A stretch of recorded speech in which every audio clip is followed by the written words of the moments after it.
আজকে আমি ট্রাই করেছিলাম কোরিয়েন্ডার ব্রেড।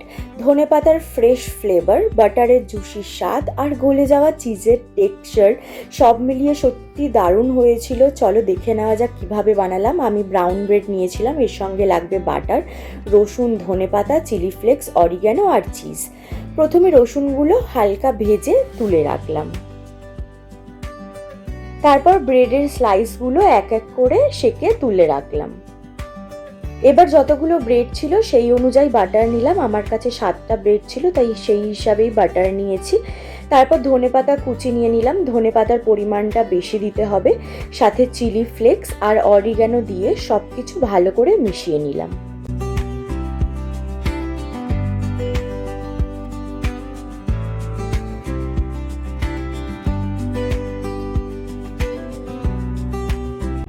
এবার মিশ্রণটা ব্রেডের উপর এক এক করে মাখিয়ে নিলাম।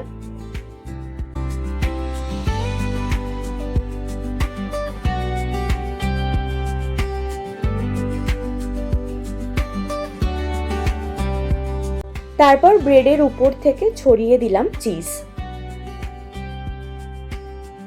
এবার একটা প্যানে ব্রেডগুলো সাজিয়ে ঢাকনা দিয়ে 5 মিনিট মতো রেখে দিলাম, যাতে চিজটা সুন্দর করে গলে যায়।